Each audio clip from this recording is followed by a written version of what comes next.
Welcome to a story that changed the world. This is not just a business story. This is not just a success story. This is the story of Microsoft, a company that started in a tiny dorm room and became one of the most powerful empires in human history. A story of vision, failure, rejection, obsession, transformation, and ultimate dominance. A story where one young boy decided to dream bigger than anyone else, and then actually built it. And today, we use his dream every time we open a computer, every time we use Word, PowerPoint, Excel, or Windows. But behind all that technology is a story of struggle, fights, betrayals, genius, and reinvention. In today's video, we begin the true story of Microsoft. From a college dropout to the world's richest man, from a tiny software contract to a company worth over $3.8 trillion. This video is also great for your English learning. We use clear, simple English to help you understand every moment, and you will learn English and success together. So grab your notebook, because this isn't just a video. This is a masterclass in how to think, how to lead, and how to win. Part 1. The boy who fell in love with computers. Before Microsoft became a global empire, there was a boy, not rich, not powerful, not famous, just a boy with glasses, a fast brain, and a deep obsession with computers. That boy's name was William Henry Gates III, known to the world as Bill Gates. He was born on October 28, 1955 in Seattle, Washington, USA. His father was a lawyer, very disciplined and strong. His mother was a teacher, warm and smart. From a young age, Bill Gates was different. While other kids were playing outside, Bill was reading encyclopedias. He didn't just read stories. He read the dictionary, the World Book, even legal documents for fun. At the age of 7, he was already thinking like an adult. He loved logic, numbers, and solving problems. At the age of 13, Bill went to a private school called Lakeside. It was expensive. It was elite. And it had one thing no other school had at that time: a computer terminal. This was the 1960s. Back then, most adults had never even seen a computer. But this school had a deal with a company that allowed students to experiment with time on a mainframe computer. And Bill fell in love. He skipped gym class just to sit in front of a screen, typing strange commands, solving problems, breaking things, fixing them. He wasn't alone. There was another boy, Paul Allen. He was 2 years older, more quiet, more focused, but just as obsessed. Together, Bill and Paul started hacking into the computer system, not for money, but to learn, to understand, to go deeper. They were caught and punished by the school. But something amazing happened next. Instead of banning them, the school offered them free computer time in exchange for helping debug and improve the system. And just like that, Bill Gates and Paul Allen got their first real-world programming job. As teenagers, before Microsoft, they started a small company called Traf-O-Data. It sounds strange, but it was smart. Cities had machines that counted cars on roads. Bill and Paul wrote software to analyze traffic data and help cities improve road planning. They made a small amount of money, not millions, but it gave them experience in writing code for real customers. They were still teenagers. While still in school, Bill Gates read an article about the Altair 8800, the first affordable personal computer. Something clicked. He told Paul Allen, "This is it, the future. We must build software for this." So they picked up the phone, called the company MITS that made Altair, and said they already had software ready. But here's the truth. They hadn't written a single line yet. But they got the meeting anyway. They worked nonstop for weeks to actually build it in time. And when they finally showed it to the company, it worked. MITS bought their software, and that was the beginning. Bill Gates was 19. Paul Allen was 21. They moved to Albuquerque, New Mexico, where MITS was located. And on April 4th, 1975, they officially founded Microsoft, combining microcomputer and software. Later, they removed the hyphen. Microsoft was born. Bill drops out of Harvard. Yes, Bill Gates was a Harvard student, one of the most prestigious colleges in the world. But after starting Microsoft, he made a decision. I can always go back to school, but this opportunity won't wait. He dropped out. He risked everything, his future, his parents' trust, his education, for one belief: the future of the world will be shaped by software. And he wanted to write that software. Microsoft was now real. Two young boys, Bill Gates and Paul Allen, in a small office in Albuquerque, writing software for the new age of personal computers. They had no office furniture. They ate fast food. They coded 18 to 20 hours a day. Their business wasn't about glamour or design. It was about logic, function, and efficiency. But something else was happening in another part of America. While Microsoft was focused on software, in Silicon Valley, a young man named Steve Jobs had a different dream. Let's build the most beautiful personal computer ever made. He teamed up with another brilliant mind, Steve Wozniak. And in 1976, just 1 year after Microsoft was born, Apple Computer was founded in a garage. While Bill Gates was building software, Steve Jobs was building hardware. In 1979, Steve Jobs invited Bill Gates to come visit Apple's headquarters. Jobs showed Gates something shocking: a secret project called the Apple Lisa, a new computer with a graphical interface. Instead of typing commands, you could now click icons with a mouse. This was revolutionary. Until now, computers looked like black screens with green text. But the Lisa had windows, icons, menus, and clickable folders. Bill Gates was stunned. This was the future. Apple, believing they had the lead, hired Microsoft to build software for the Macintosh, their next big computer. Microsoft made Word, Excel, and other programs for the Mac. But secretly, Bill Gates had a plan. He was working on his own operating system, something that would compete directly with Apple's software, but run on any PC, not just Apple's expensive computers. This system would be called Windows. When Steve Jobs discovered that Microsoft was working on Windows, he was furious.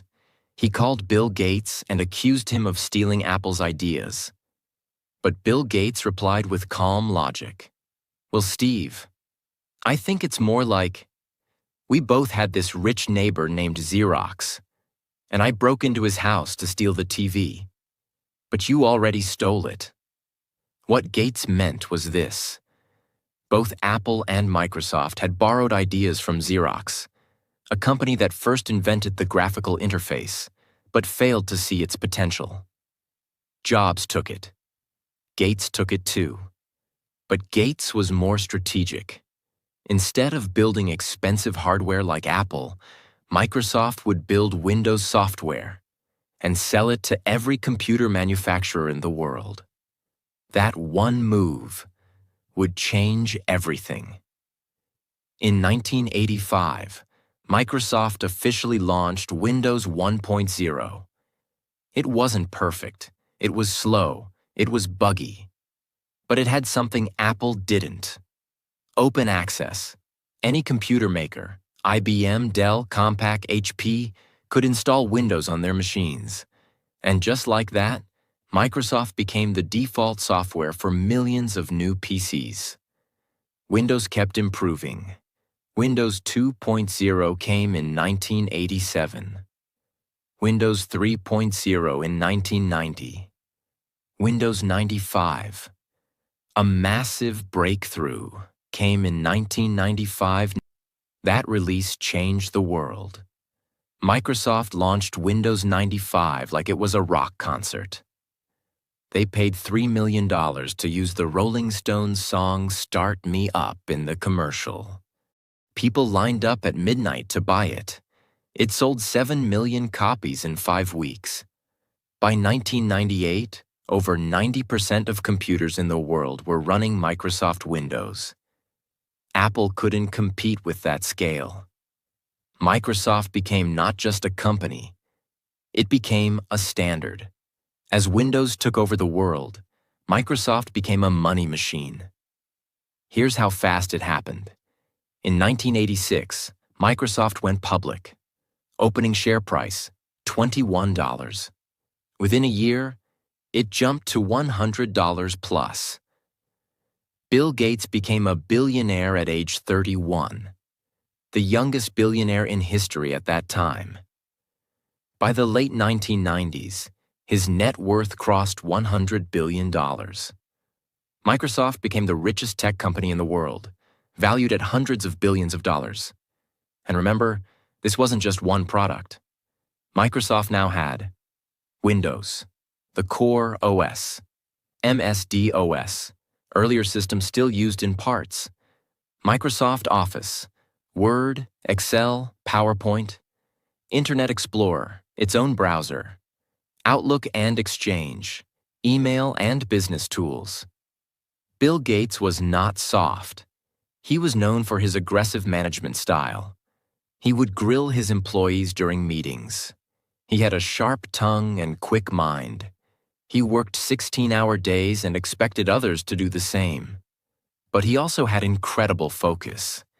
He believed in software before design, function before fashion, long-term dominance over short-term hype.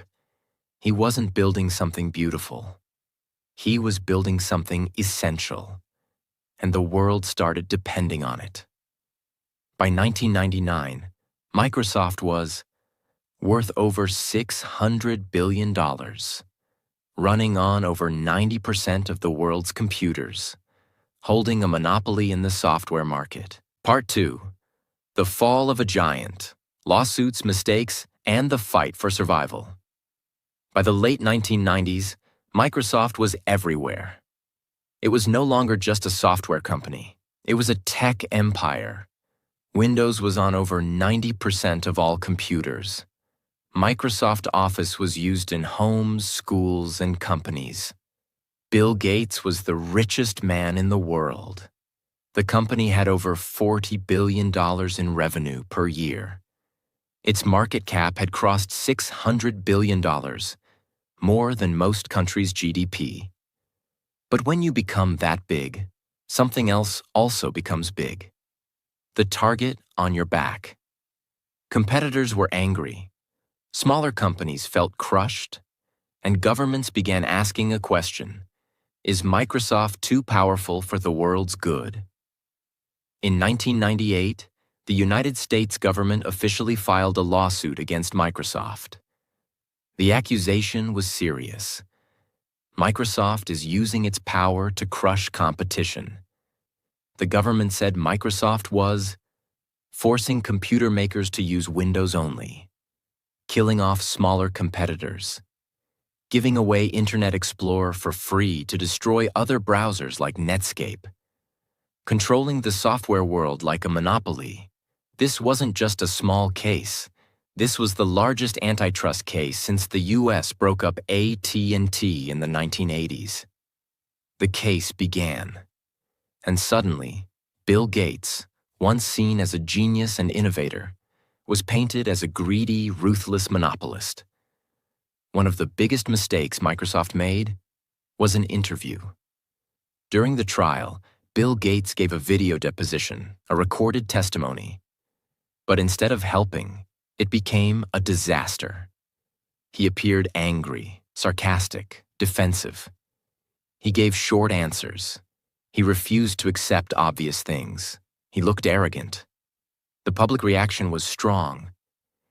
Is this how the richest man in the world behaves when questioned? The government used this footage to show the world that Microsoft had no humility, no responsibility, and no respect for fair competition. After months of trial, the judge gave a shocking judgment. Microsoft should be broken into two separate companies, one for Windows, one for everything else. This was a bombshell. If that happened, Microsoft as we know it would disappear. Investors panicked. Tech stocks dropped. Bill Gates went from hero to villain in just a few years. But Microsoft didn't give up. They appealed the decision. They hired new lawyers. They made changes. They promised to open up their software for third-party developers.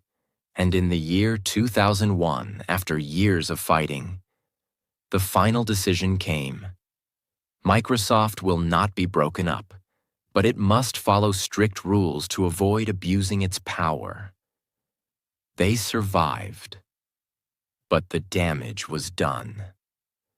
The world no longer saw Microsoft as a young startup. Now it was the giant that everyone feared. In January 2000, Bill Gates stepped down as CEO. He chose a new leader, his longtime friend and business partner, Steve Ballmer. Ballmer was loud, energetic, passionate, but not a technical genius like Gates. He had a business mind. He focused on enterprise growth, sales, and product expansion. Under Ballmer, Microsoft grew even bigger, but it also started making strange decisions. Let's break them down. The mistakes Microsoft made in the 2000s. The mobile disaster. In 2007, Apple released the iPhone. It was not just a phone. It was a pocket computer. Microsoft had a mobile system called Windows Mobile, but it was clunky and hard to use. They had the technology, they had the money, but they missed the smartphone revolution. Later, Microsoft tried to recover with Windows Phone, but it was too late. Apple and Android had already won. They also bought Nokia for over $7 billion, trying to enter the phone market. But it failed. The Nokia brand collapsed. Microsoft had to write off the investment. A multi-billion-dollar loss. The Bing struggle. Microsoft wanted to challenge Google in search, so they launched Bing. They spent billions of dollars on marketing and tech. But even after years, Bing remained small. Google held over 90% of the market. Bing was mocked. It became the browser you used to download Chrome. Windows Vista and Windows 8, the product flops. Windows XP, 2001, was loved. Then came Windows Vista, 2007, heavy, buggy, slow. Users hated it.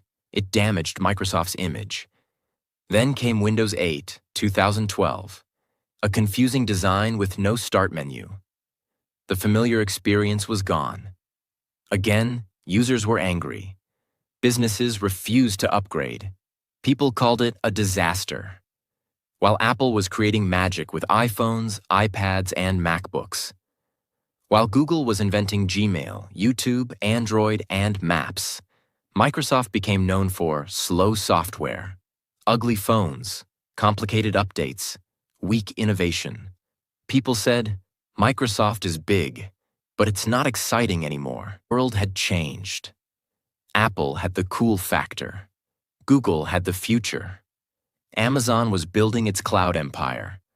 Facebook was buying the next generation. Startups were rising everywhere. And Microsoft?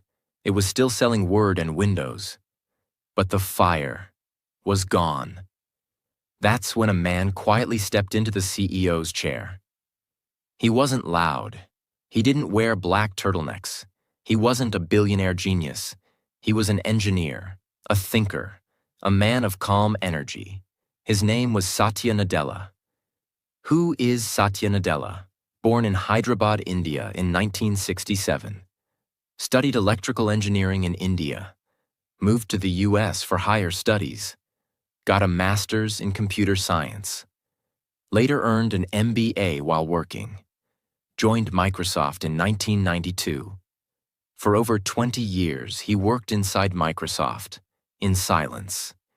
He led teams, built products, focused on cloud computing. He wasn't chasing the spotlight. He was chasing improvement.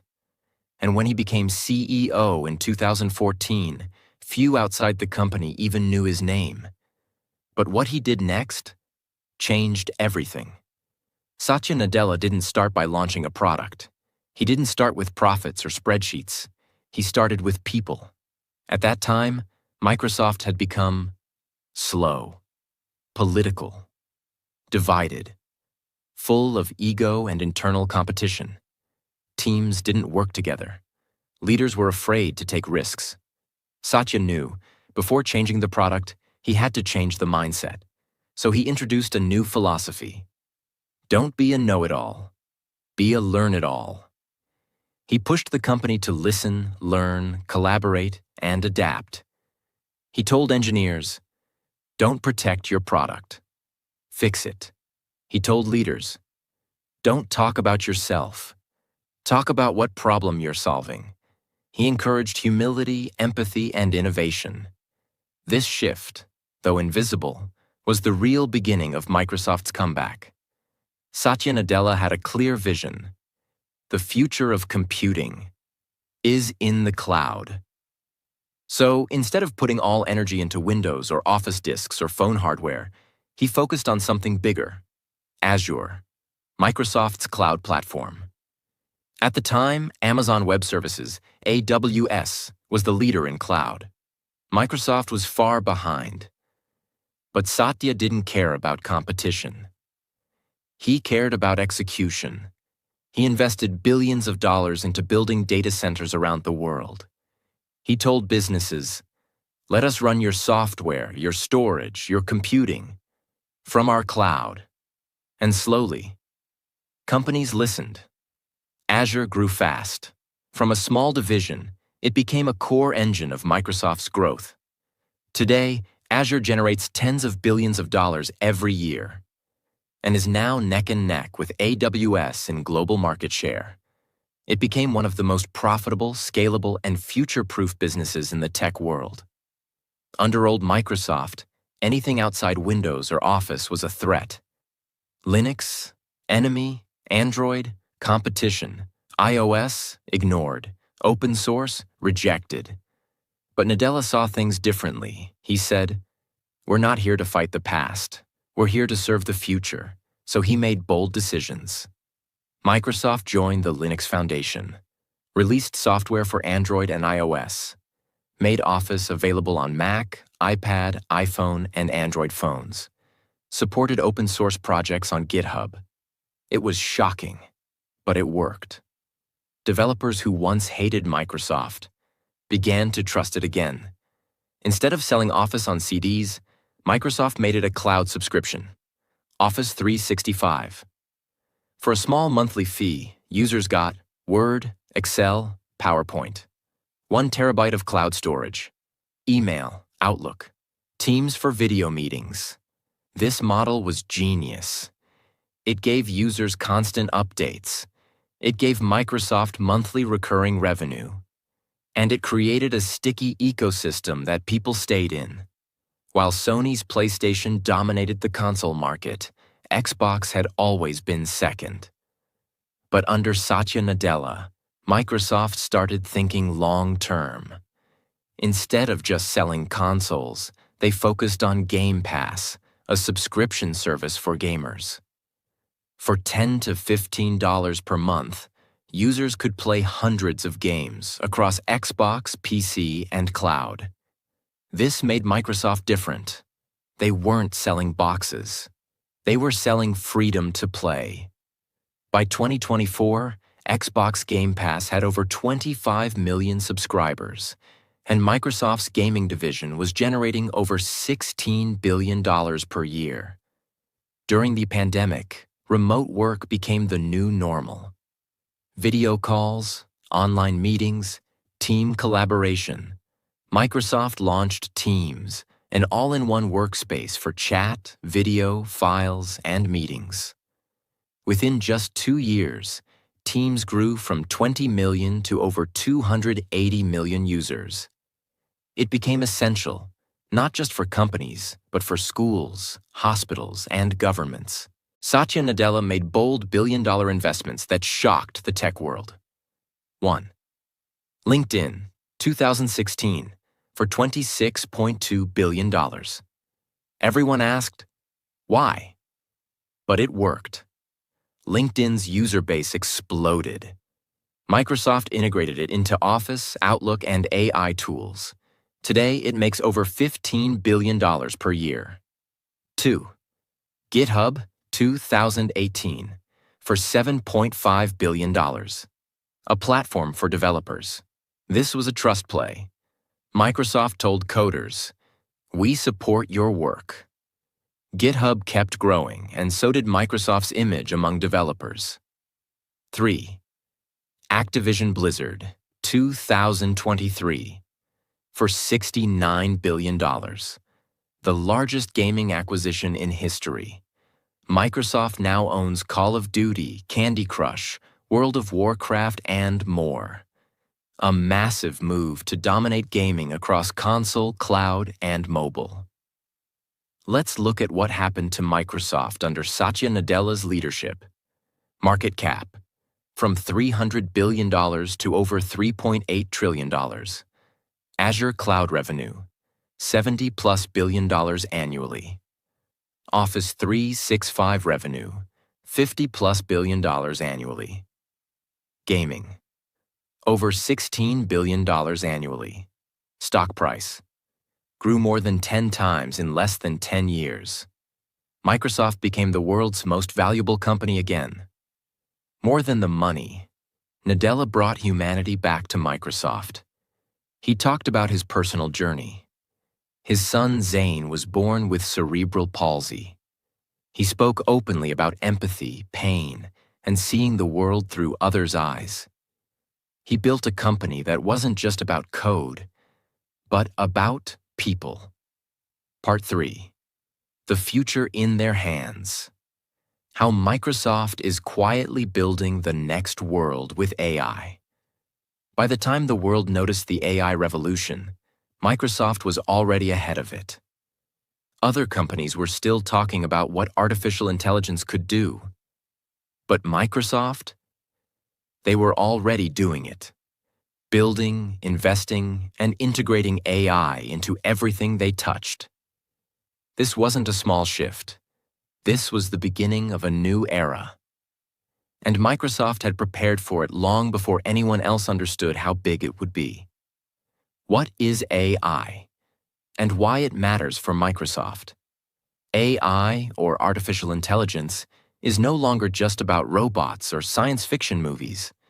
Today's AI means writing human-like text, understanding spoken language, analyzing billions of data points instantly, making decisions, suggestions, and even creating code, helping businesses, students, creators, and doctors in real time.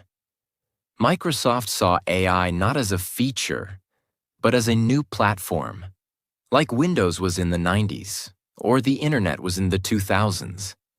This time, they wanted to own it from the beginning. Let's go back to 2019. Microsoft made a decision that shocked many people in the tech world, but only later.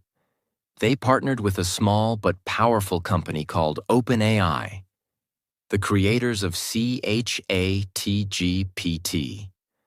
Most people didn't even know what ChatGPT was at the time. But Satya Nadella and his team understood one thing. Whoever controls the most powerful language models will shape the future of how humans and machines interact. So Microsoft invested quietly. First $1 billion in 2019. Then, over time, more than $10 billion by 2023. They didn't just give money. They offered cloud power through Azure. So OpenAI could train its giant models like GPT-3 and GPT-4. In return, Microsoft got exclusive access to embed these models into its own tools. And that's when everything began to change. Microsoft didn't create a separate app to showcase their AI. They integrated it directly into the tools people already use every day. Microsoft Word, Excel, Outlook, PowerPoint, Teams, Edge browser, Windows 11, and they called it Copilot. Because this AI isn't your boss. It's not taking over. It's flying with you, like a second brain. Now, with Copilot in Microsoft Word, you can ask it to summarize a long document. Tell it to rewrite your text in a more professional or friendly tone. Ask it to generate an entire report just from a few points. Fix grammar and clarity automatically. Brainstorm headlines, intros, or creative openings. For students, writers, and professionals, this changed everything. It's not just a spell checker anymore. It's a thinking partner. Excel was always powerful, but only for those who understood complicated formulas. Now, with Copilot, you can type, "Show me the sales trends from the last 6 months. Which products are losing money? Forecast profit for next year." And Excel responds instantly with charts, tables, explanations, and insights. Even people who were afraid of Excel can now use it like experts. Email is work, but Copilot makes it faster and smarter. It reads long threads and gives a summary. Writes polite and professional replies in seconds. Can even schedule follow-ups or draft full emails from a short prompt. Instead of spending 2 hours in your inbox, you finish in 20 minutes. Microsoft Teams became even more powerful with AI, live meeting transcripts, instant summary of what was discussed. Action items are listed automatically. Missed a meeting? You can ask, what decisions were made? Who's responsible for the budget? And Copilot answers in seconds. It's like having a personal assistant that never forgets anything. Microsoft owns GitHub, the largest code-sharing platform in the world. They launched GitHub Copilot, an AI assistant for coders. Now developers can write code faster, get real-time suggestions, learn best practices, fix bugs with AI help. This tool is now used by millions of developers globally. Microsoft didn't stop with Office. They started embedding AI into Windows 11, with Copilot integrated across system-level tools. Bing Search, offering conversational search powered by GPT.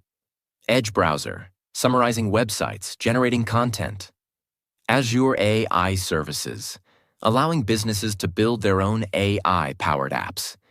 They built a full-stack AI platform, infrastructure, Azure. Models, OpenAI. Tools, Office, Windows, GitHub. Delivery, cloud plus desktop. They became the only company that controlled all 4 levels. While other companies were arguing about AI's risks, launching separate AI apps, fighting over ethics panels, Microsoft kept one focus: make AI useful, make it invisible, make it powerful for everyone. They didn't talk too much. They didn't hype with loud marketing. They simply put AI into the tools billions of people already use.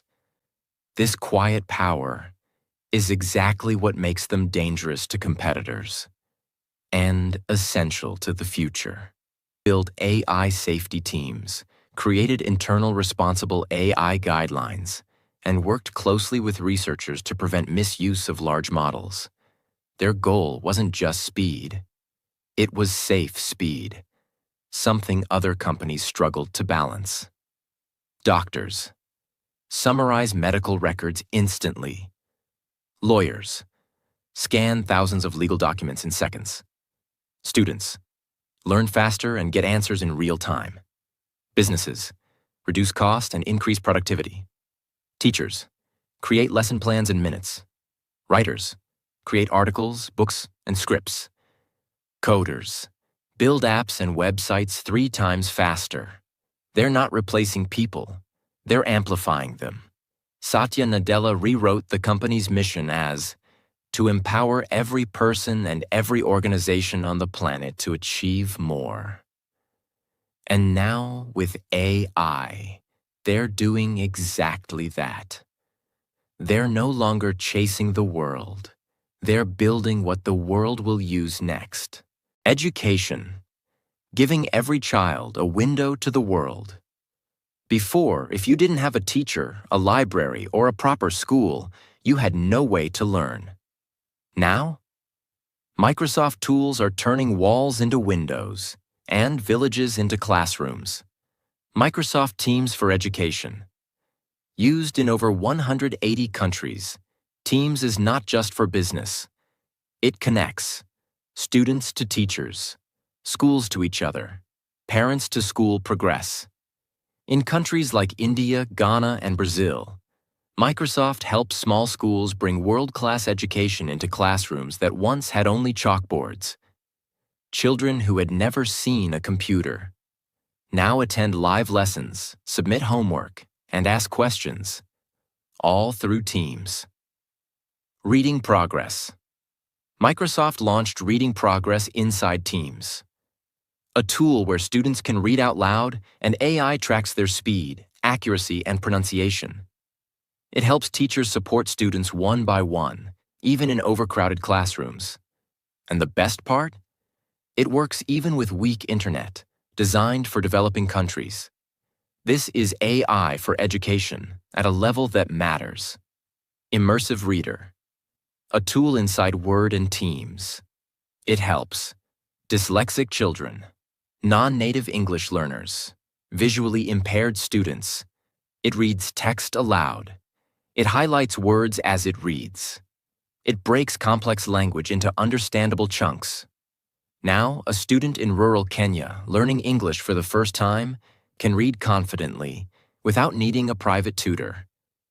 Healthcare, saving lives with digital tools. Microsoft is not a hospital, but hospitals around the world run on Microsoft. Let's look at how. AI-assisted radiology. In India, Microsoft worked with local health organizations to build an AI model that detects diseases from X-rays, especially tuberculosis. Many rural areas don't have enough doctors. Now a single chest scan can be uploaded. And AI gives a report within minutes. Doctors use this to detect illness early, saving thousands of lives. Cloud-based hospitals. In the Philippines, small hospitals use Microsoft Azure to manage patient records, medicine supply, staff schedules, health data securely. This cuts down paperwork, increases safety, and makes treatment faster and more reliable. Crisis response. In Ukraine during the war, Microsoft helped protect government data, supported nonprofits, and helped relocate refugee families using digital ID and tracking systems. They didn't just send money. They sent cloud power, security, and infrastructure. Things that let humanitarian work continue, even when cities were collapsing. Agriculture. Helping farmers with AI. In rural Africa, Latin America, and South Asia, farming is still unpredictable. Microsoft created AI sowing app with local governments in India, a tool that gives daily crop advice to farmers based on weather, soil quality, seed type, climate history. A farmer who once guessed the best time to plant seeds now gets a text message with exact instructions and improves his yield by 30 to 50%. Before, only huge companies could afford powerful software. Now with Microsoft's low-cost tools, Even the smallest shop can. Create invoices with Excel. Market their products with PowerPoint or Clipchamp. Host virtual client meetings with Teams. Track sales with Power BI. Accept payments and manage schedules with Bookings. Store and protect data with OneDrive. In Vietnam, a woman who sells handmade bags online uses Word to write product stories, Excel to track costs, PowerPoint to make her catalog, and Teams to talk to buyers in France and Japan. This is not a tech revolution. It's a human revolution, powered by Microsoft. Every day, Microsoft blocks billions of cyber attacks. Their security tools are used by governments, hospitals, banks, airports, even small personal websites. They don't just react to attacks. They predict them. Using AI, Microsoft can detect phishing emails, fake websites, data breaches, malicious code. They even helped vaccine companies protect their research during the pandemic, shielding it from cyber spies. Microsoft builds tools for everyone, including those with visual disabilities, hearing loss, mobility challenges, cognitive impairments. Some of their innovations: eye control lets users type using only their eyes. Dictate, speak instead of typing. Live captions for hearing impaired in Teams. High contrast mode for vision support. Seeing AI describes surroundings to blind users using a phone camera. These aren't side projects. They're built into every Microsoft product, making technology truly equal. Creativity, empowering artists, designers, storytellers with Microsoft's tools. Writers create books using Word plus Copilot. Video editors use Clipchamp to edit short films. Architects use PowerPoint to visualize building plans. Designers create social posts with Designer AI. Musicians use OneDrive to store and share audio files. YouTubers use Azure AI tools to transcribe videos, add subtitles, and even translate voice. One storyteller in Nigeria used PowerPoint and AI voice tools to create an animated children's book, now downloaded over 200,000 times. That's what empowerment looks like. FedEx uses Azure to track every package and optimize delivery. Emirates Airlines uses Microsoft for crew scheduling and maintenance. The United Nations runs disaster relief dashboards with Power BI. NASA uses Microsoft Cloud tools for space research. Governments use Teams to run remote parliaments and councils. This isn't a software company anymore. Microsoft is the backbone of modern civilization. Everything we've covered so far, from software to cloud, from Word to AI, from the dorm room to the edge of space, has one thing in common. Microsoft made it simple, powerful, and available to all. They don't always make headlines. They're not always flashy. But in the background, they're building the world. Part 4. The Final Ascent, the Numbers, the Lessons, and the Legacy of Microsoft. Microsoft today is not just surviving. It is dominating. Not through noise, not through drama, but through intelligence, consistency, empathy, and vision. Let's look at the numbers first, then the legacy, then the lessons. Microsoft, by the numbers, 2025. These are real-time facts about Microsoft's current size, power, and scale. Market capitalization. Microsoft's market cap is now more than $3.8 trillion. It is the most valuable company on Earth, sometimes switching positions with Apple and NVIDIA. Annual revenue. Total revenue, 2024 to 2025. Over $250 billion per year. That's more than the GDP of many countries combined. Core businesses, division revenue, Microsoft Azure Cloud. over $75 billion per year. Microsoft Office 365, around $50 billion per year. LinkedIn, over $15 billion per year. Windows, over $20 billion per year. Xbox plus Gaming plus Game Pass, over $18 billion per year. Search plus advertising, Bing, Edge, etc., around $15 billion per year. GitHub, Copilot, and developer tools. Growing rapidly, future focus of AI revenue. AI integration plus licensing, OpenAI GPT access. Becoming a multi-billion-dollar stream by 2025. Employees.